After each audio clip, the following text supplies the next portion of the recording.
Deep in the hills of Jamaica, far from the beaches and resorts, lies a story of survival, rebellion, and betrayal. This is the untold history of the Maroons, the warriors who refused to be slaves.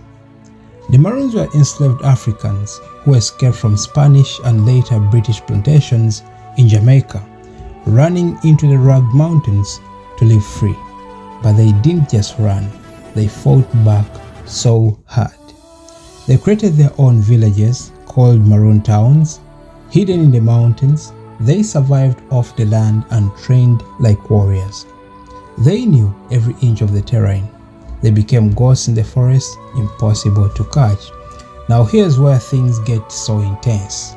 The British, who took Jamaica from the Spanish in 1655, wanted to wipe the Maroons out.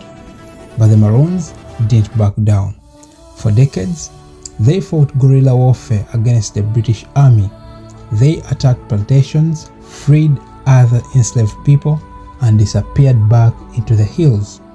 One of the most famous leaders, Cudjoe, a Maroon general, ruthless, tactical, and respected.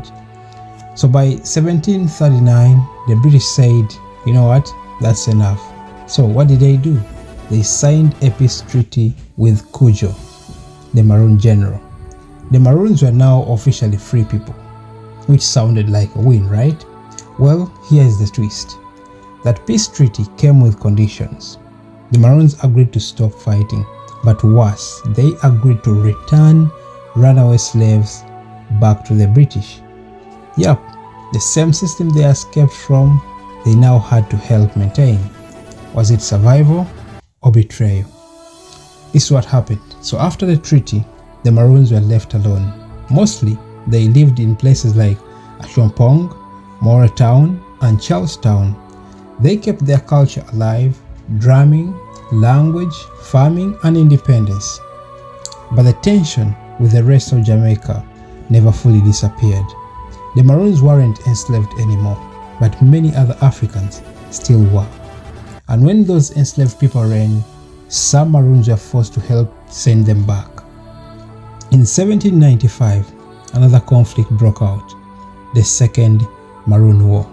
This time, in Trelawney Town, the British accused the Maroons of breaking the treaty, but many say the British just wanted an excuse to crush them. So after months of fighting, the British won, but instead of keeping their promise, they deported hundreds of Maroons to Nova Scotia in Canada and later to Sierra Leone in Africa. Imagine that, fighting for freedom your whole life and still getting kicked out of the land you protected. Fast forward to today. Yes, the Maroons are still here. Their towns are still standing. Their chiefs still lead. In fact, they are officially recognized as sovereign people under the Jamaican Constitution. They celebrate every year of January 6th, Maroon Day, a powerful reminder that they never gave up. Some call them Jamaica's first freedom fighters, proud, brave, and unbreakable. Others say they compromised too much, that they turned their backs on the struggle by helping capture runaway slaves. Well, they had to do what they had to do to survive. They helped oppress their own people. That's a fact we can't ignore.